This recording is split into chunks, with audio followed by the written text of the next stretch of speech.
Hello guys and welcome to my channel.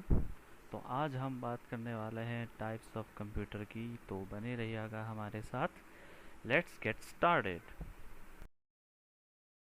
तो चलिए फिर स्टार्ट करते हैं types of computers. Computer can be categorised in two ways. हम कंप्यूटर को दो तरीके से बांट सकते हैं। First, based on data handling capabilities और बेस्ड ऑन देयर साइज, या फिर हम based on computing power and speed के हिसाब से उसको बांट सकते हैं। चलिए सबसे पहले हम देखते हैं डेटा हैंडलिंग के हिसाब से कितने टाइप के कंप्यूटर हो सकते हैं। तो first of all, analogue computer, second one is digital computer, and third and last hybrid computer. ये तीन तरीके के कंप्यूटर हो सकते हैं डेटा हैंडलिंग के हिसाब से।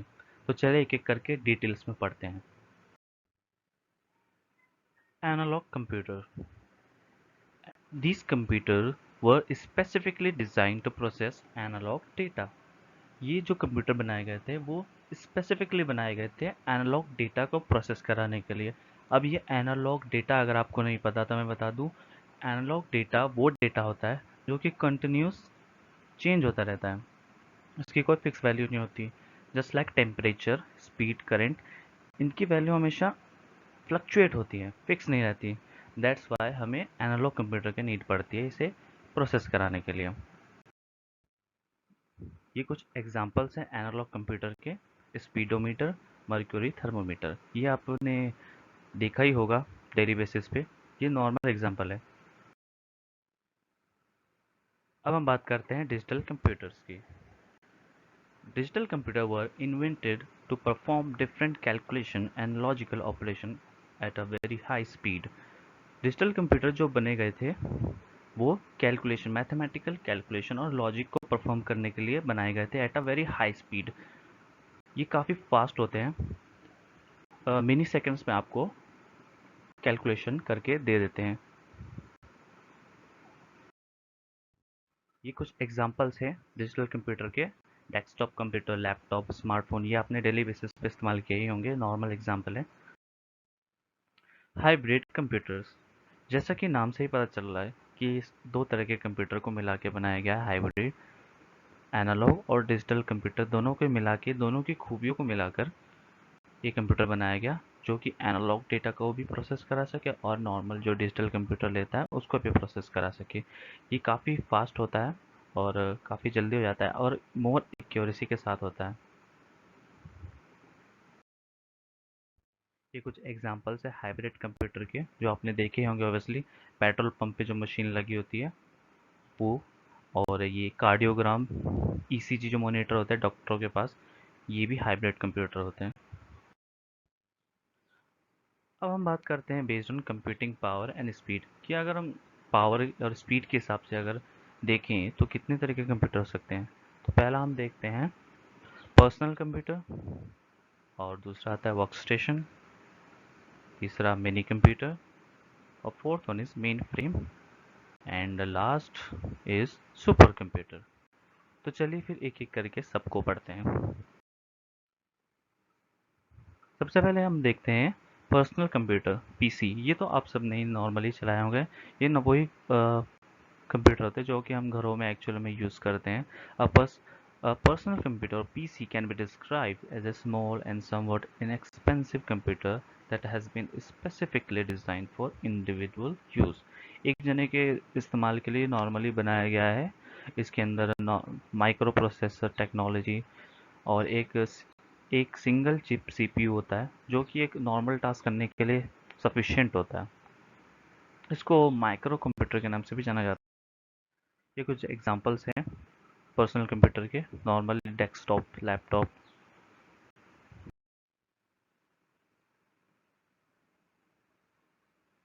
Workstation computer, a workstation is a computer that is used implicitly for engineering application like CAD or CAM। Workstation computer होता है वो इंजीनियरिंग एप्लीकेशन के लिए इस्तेमाल किया जाता है, या फिर सॉफ्टवेयर डेवलपमेंट पर डेस्कटॉप पब्लिशिंग, इन सब चीज़ों के लिए इस्तेमाल किया जाता है क्योंकि ये मोर पावरफुल होते हैं हमारे नॉर्मल डेस्कटॉप पीसी से। क्योंकि इसमें जो होता है वो हाई क्वालिटी ग्राफिक्स होते हैं, तो दैट्स वाई ये ज़्यादा मोर पावरफुल होता है हमारे नॉर्मल कंप्यूटर से। ये कुछ एग्जाम्पल्स है वर्क स्टेशन के, जैसा कि आप अपने स्क्रीन पे देख सकते हैं। अब हम बात करते हैं मिनी कंप्यूटर की। तो mini computer is a mid size multi processing system. Mini computer are capable of supporting up to 250 user at the same time. Mini computer एक छोटा प्रोसेसिंग सिस्टम होता है, ये 250 तक के यूजर को एक साथ सपोर्ट करता है। तो जाहिर सी बात है, अगर 250 यूजर वर्क करेंगे तो उसके लिए मोर देन 2 प्रोसेसर तो होना ही चाहिए। ये कॉमनली इंस्टीट्यूट्स वगैरह में या accounting, inventory management and billing में इस्तेमाल किया जाता है, जहाँ पर ज़्यादा लार्ज स्केल में लोगों की ज़रूरत पड़ती है। Mini computers are lighter weight. ये हल्के होते हैं, ज़्यादा भारी नहीं होते, इजीली पोर्टेबल होते हैं, कहीं भी हम ले जा सकते हैं, और काफ़ी फास्ट होता है as compare to their size. ये कुछ एग्जांपल्स हैं मिनी कंप्यूटर के, जैसे कि आप स्क्रीन पे देख सकते हैं। Main frame computer. अब हम बात करते हैं मेन फ्रेम कंप्यूटर की। तो सबसे पहले हम देखते हैं, a main frame computer can be described as a costly and extensive computer system. A mainframe is usually capable of supporting hundreds and thousands of users at the same time. Mainframe computer जो होता है वो काफ़ी costly और काफ़ी fast होता है। इसको एक टाइम पे 100 से 1000 यूज़र तक इस्तेमाल कर सकते हैं। आप अंदाज़ा लगा सकते हैं कि 100 एंड 1000 यूज़र एक साथ एक कंप्यूटर का इस्तेमाल करें तो कितना पावरफुल हो सकता है वो। And the second point is main frame computer are usually use in large organisation. जो मेन फ्रेम यूज़ होता है वो लार्ज ऑर्गेनाइजेशन यूज़ करते हैं, जिनको हाई वॉल्यूम ऑफ डेटा रखना होता है, काफ़ी ज़्यादा डेटा को स्टोर करना होता है। सो दैट्स वाई वो मेन फ्रेम कंप्यूटर का इस्तेमाल करता है। For example telecom and banking sector industries, इनको काफ़ी large amount of data collect करना होता है, रखना होता है, दैट्स वाई। और थर्ड पॉइंट है main frame computer usually have a long life. जो मेन फ्रेम कंप्यूटर होता है वो काफ़ी इसकी लाइफ जो होती है काफ़ी लॉन्ग होती है। एक बार आपका खर्चा होगा, कॉस्टली बैठेगा, लेकिन उसके बाद 50 सालों तक कोई दिक्कत नहीं होगी।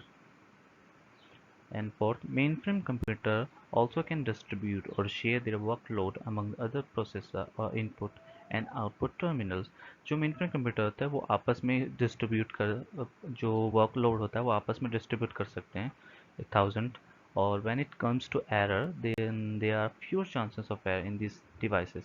और इस डिवाइसेस में काफ़ी कम एरर आने के चांसेस होते हैं। ये कुछ एग्जांपल्स है मेन फ्रेम कंप्यूटर के, जैसा कि आप स्क्रीन पे देख सकते हैं। Super computer. अब हम बात करते हैं सुपर कंप्यूटर की। First, super computer are one of the fastest computer in the world. जो सुपर कंप्यूटर है वो अब तक का वर्ल्ड में सबसे फास्टेस्ट कंप्यूटर माना जाता है।